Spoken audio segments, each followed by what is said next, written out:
War 2 का teaser तो आपने देख लिया होगा। अब इसके रिव्यूज और ब्रेकडाउन्स भी आपको YouTube पे बहुत मिल जाएंगे। पर यहाँ पे आज हम बात करेंगे 3 ऐसी प्रॉब्लम्स के बारे में जिसकी वजह से स्पाई यूनिवर्स पे बड़ा इम्पैक्ट पड़ सकता है। सबसे पहली प्रॉब्लम, इस यूनिवर्स में रॉ और ISI को एक साथ मिलके कोलैब करके आगे आतंकवाद के खिलाफ लड़ते हुए दिखाया गया। पर अभी हाल ही में सबने देखा, असली सच सबको पता चल गया कि ये पड़ोसी देश ही इन आतंकवाद वालों को सपोर्ट कर रहा है, इनको पनाह दे रहा है। भाई ये आइडिया मेरे को पहले भी पसंद नहीं था और अब भी पसंद नहीं है। और अब तो सुनने में ये भी आया है कि अब बहुत बड़े चेंजेस होने वाले हैं। अब पिछले कुछ दिनों में जो पाकिस्तान ने अपना असली सच दिखाया है, उसे देखने के बाद बॉलीवुड वालों को शायद थोड़ी बहुत अकल आई होगी। तभी आगे चलकर पता चला है कि भाई ये जो वॉर 2 है और पठान 2 है उसमें चेंजेस किए जाएंगे, पाकिस्तान को साइडलाइन किया जाएगा और नए आइडिया पे फोकस किया जाएगा। मतलब अच्छी बात है, ऐसा करना भी चाहिए। और अगर ऐसा हुआ तो इसके अकॉर्डिंग तो भाई आगे चलकर दीपिका पादुकोण और कैटरीना कैफ के रोल्स को भी कट कर दिया जाएगा। या फिर ये भी हो सकता है कि फ्यूचर में जो स्पाई यूनिवर्स की मूवीज आने वाली हैं, जैसे कि पठान 2, उसमें दिखाया जाए कि भाई पठान तो किसी और देश में मिशन पे गया हुआ है, उसका कोई लेना देना नहीं है अब दीपिका पादुकोण के कैरेक्टर के साथ। तो हो सकता है कि स्टोरी में से इस कैरेक्टर को बिल्कुल ही हटा दिया जाए और आगे चलकर अगर पठान की लाइफ में लव एंगल को दिखाना है तो और बहुत सारे तरीके हैं। दूसरी प्रॉब्लम, स्पाई यूनिवर्स की हर मूवी में भारत पाकिस्तान के बीच की कहानी को दिखाना। मतलब कब तक देखती रहेगी जनता? भाई देख देख के पक चुकी है। और किस देश के साथ टक्कर दिखा रहे हो भाई? वो कुछ भी नहीं है।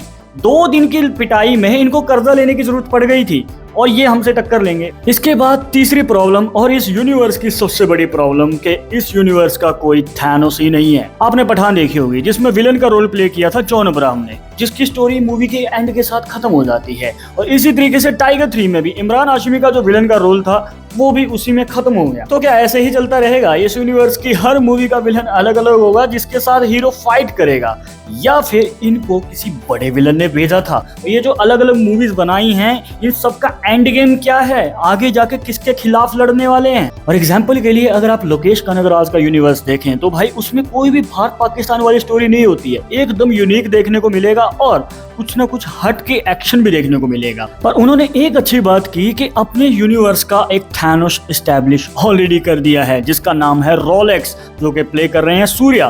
तो भाई हम सब एक्साइटेड हैं कि आगे आने वाली जो मूवीज हैं उसमें कब हमें ये रोलेक्स दोबारा देखने को मिलेगा। तो जब वो किसी मूवी में आएगा तो उसके सामने विक्रम, काइथी या फिर जिनके ऊपर भी ये मूवी सेपरेट बनाई गई हैं, तो वो एक साथ मिलके इसके खिलाफ कैसे लड़ेंगे, तो ये देखने के लिए एक एक्साइटमेंट है। और यही इस यूनिवर्स में मिसिंग है। मतलब स्पाई यूनिवर्स में थैनोस की कमी है। भाई एक मेन विलन शुरू से ही एस्टेब्लिश करना होता है कि भाई आगे चलकर उसके साथ टक्कर होगी, तो लोग भी एक्साइटेड रहते हैं कि भाई कहानी किस डायरेक्शन में जा रही है पता तो चले। साला पता ही नहीं है, सब अंधेरे में तीर मार रहे हैं। देखो भाई सबको पता है, सबसे पहले तो ये कोई यूनिवर्स था ही नहीं। एकता टाइगर कब आई थी? तब तक वो एक सिंगल सेपरेट मूवी थी। उसका सेकंड पार्ट आया तब तक भी कोई यूनिवर्स नहीं था। ये तो जब पठान आई है तब जाके इनके दिमाग में आया कि क्यों ना मार्वल की तरह हम भी एक स्पाई यूनिवर्स खड़ा कर दें। तो उन्होंने एक यूनिवर्स बनाया और जबरदस्ती सभी मूवीज को इसके साथ जोड़ दिया गया। और इसी के लपेटे में वॉर भी आ गई, जो कि नहीं आनी चाहिए थी भाई। इसको एक अलग फ्रेंचाइजी बनाना चाहिए था। वॉर 1, वॉर 2 ये अलग रखो यार, ये कहाँ इसके साथ जोड़ रहे हो?